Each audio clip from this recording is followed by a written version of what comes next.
اس وقت دعا کرنے کے بجائے صرف کیا ہے شکایت ہی شکایت کر رہا ہے، شکایت ہی شکایت کر رہا ہے۔ اس واقعے سے ہمیں پتہ چلتا ہے کہ اے پیارے مسلمانوں، مصیبت کتنی بھی کیوں نہ آئے، اس مصیبت کو ٹالنے کے لیے اللہ کے رسول صلی اللہ علیہ وسلم نے ہمیں دعا جیسی عظیم عطیات دی ہے۔ اس دعا کو ہم استعمال کر کے آنے والے دشمن کو کیا ہے چکنا چور کر سکتے ہیں، اس کی بلاؤں کو کیا دعاؤں کے ذریعے ہم ٹال سکتے ہیں۔ تو دعا ہمارے لیے بہت عظیم ہے۔ اللہ کہتا ہے دعا کرو میں تمہاری دعا قبول کروں گا۔ یہ بہت طویل موضوع ہے، قرآن کے اندر حدیث پاک کے اندر بے شمار باتیں بیان کی گئی ہے۔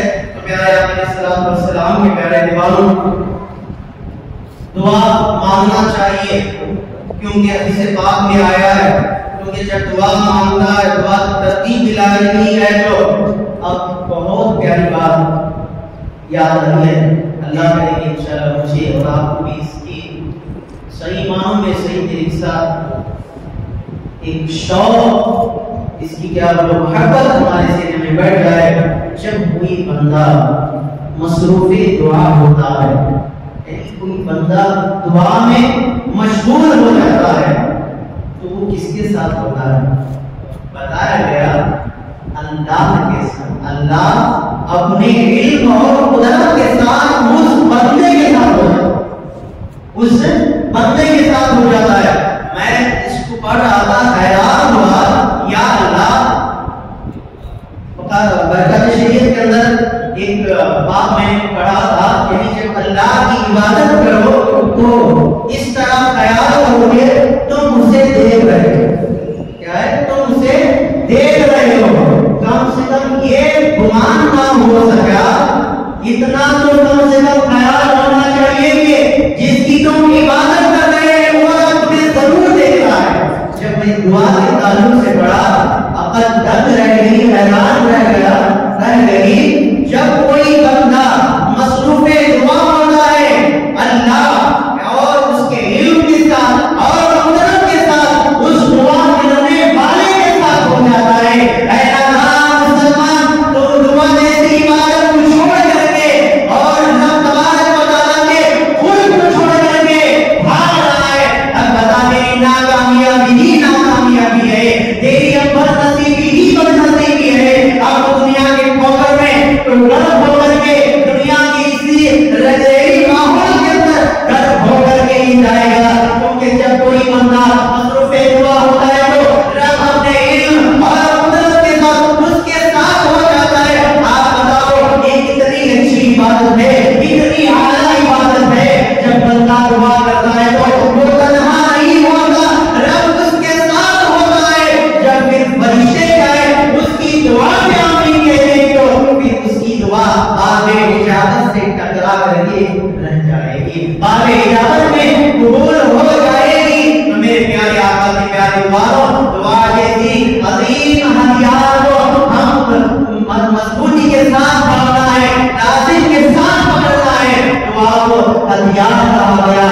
ایک بات اور سن لے، دعا کو یہ بھی کہا گیا دعا بندے کی تقدیر بدل دیتی ہے، بندے کی تقدیر بدل دیتی ہے۔ اس کی تقدیر میں اگر موت بھی لکھی ہے، اگر اللہ والا کسی نے اللہ کے بارگاہ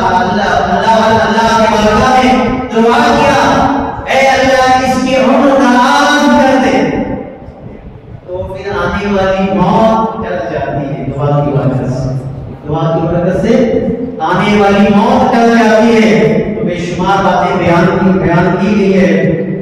دو باتیں پھر ہمیں ہمارے دل کو بھی وقت پر ختم کرنا ہے۔ دعا کے سلسلے میں کہا گیا، اب دعا کون کرے؟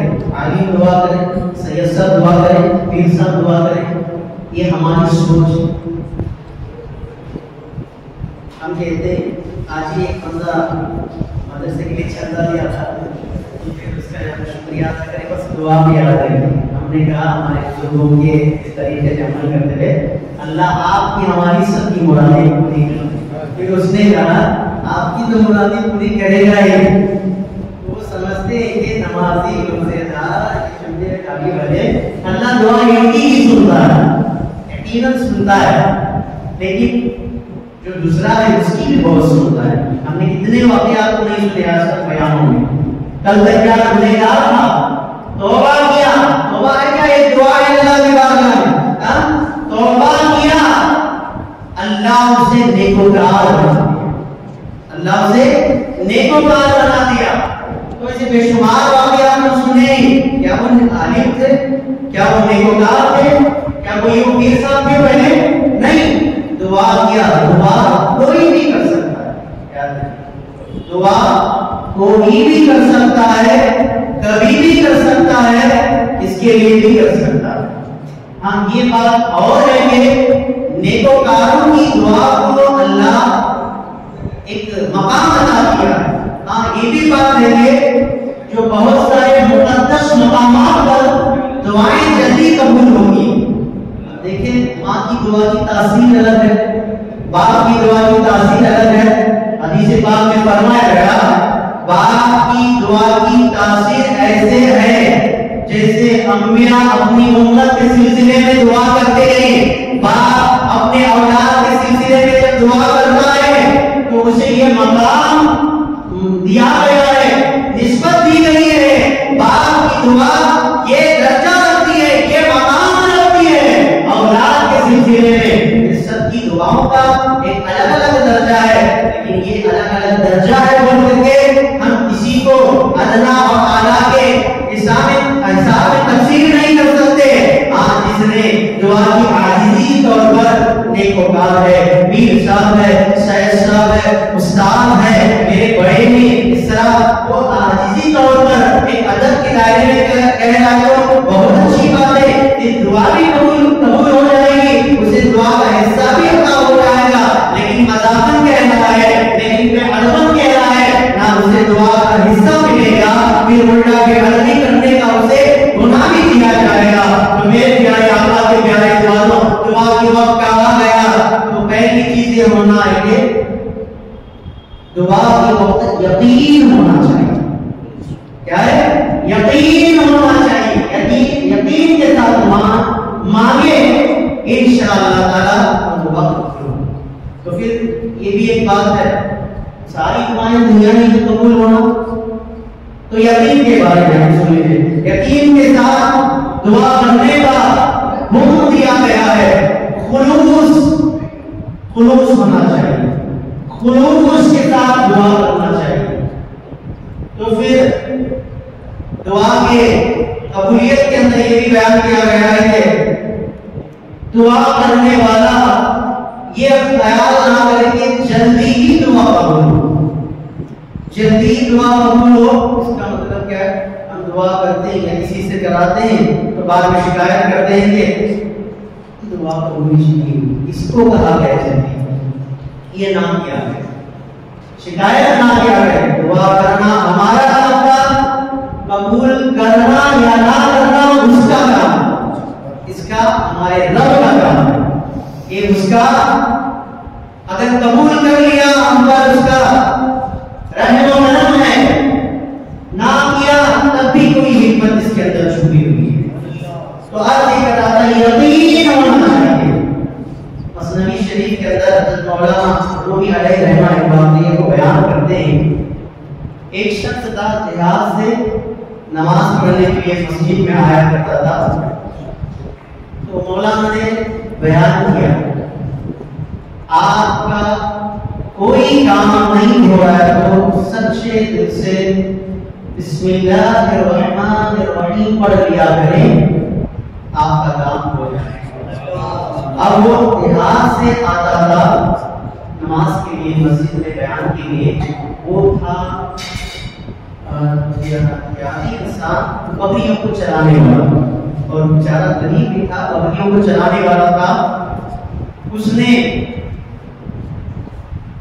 روزانہ اپنی بکریوں کو چروانے کے لیے دوسری جگہ جانا پڑتا تھا۔ بیچ میں دریا پڑتی تھی، بیچ میں ایک دریا پڑتی تھی، اس کشتی کے اندر اپنی بکریوں کو سوار کر کے دریا پار کر کے اپنی بکریوں کو چلانے کے لیے ادھر جانا تھا، اور یہ دینار اسے دینا تھا۔ بیچارہ غریب تھا تو اپنے آپ میں خیال کرتا تھا کہ میرا یہ دینار کیسے بھی بچ جائے، ایک دینار میرا بچ جائے، میں روزانہ اپنی بکریوں کو چروانے کے لیے چلا کر کشتی میں ادھر سے ادھر لے جاتا ہوں، ایک دینار خرچ کرتا ہوں۔ اس طرح یہ سوچ کرتا کرتا اور کیا بولو وہ چلا بیان سننے کے لیے مولانا نے اس طرح بیان کیا، تو یقین کے ساتھ آپ بسم اللہ الرحمن الرحیم پڑھ لیں، آپ کا کام ہو جائے گا۔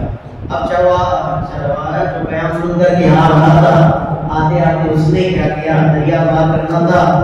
اب اسے یہ بات ذہن میں آئی کہ جو بھی کام کیا وہ بسم اللہ الرحمن الرحیم یقین کے ساتھ پڑھ کر کے کرے وہ کام ہوتا ہے۔ مجھے دریا پار کرنا ہے، ابھی کشتی بھی یہاں پر نہیں ہے، چلو میں آج سے آزماتا ہوں بول کر کے اس نے کیا کیا، یقین کے ساتھ بسم اللہ پڑھا، دریا میں پیر ڈالا، پانی کیا ہے اس کے لیے راستہ بنا دیا، راستہ بنا دیا، وہ دریا پار کیا، پھر اپنے گاؤں گیا، رات گزارا، پھر فجر ہوئی، پھر بکریوں کو لے کر کے آنا تھا۔ اب اس نے تو رات کے آزما چکا تھا، اب پھر اسے ایک دینار بھی بچانا تھا، تو ذہن میں بات آئی کہ میں اپنے دینار اپنے پیسوں کو اس طریقے سے بچا سکتا ہوں، تو اس نے کیا کیا، بسم اللہ پڑھا، اپنے پیر کو دریا میں ڈالا، پھر ساتھ میں بکریاں بھی اس کے ساتھ ساتھ میں چل پڑی، وہ بھی پار ہو گیا، بکریاں بھی پار ہو گئی۔ تو اسی طریقے سے اس کا معمول چلتا رہا۔ اتفاق سے جو مولانا نے ان کو کہا تھا، اب ان کو بھی ایک دن دریا پار کرنے کی حاجت پڑ گئی، تو اب دونوں ایک ساتھ ہو گئے۔ وہ حضرت نے کیا کیا، کشتی کا انتظار کر رہے تھے، جب کشتی آئے گی تو میں چڑھوں گا، دریا پار کروں گا۔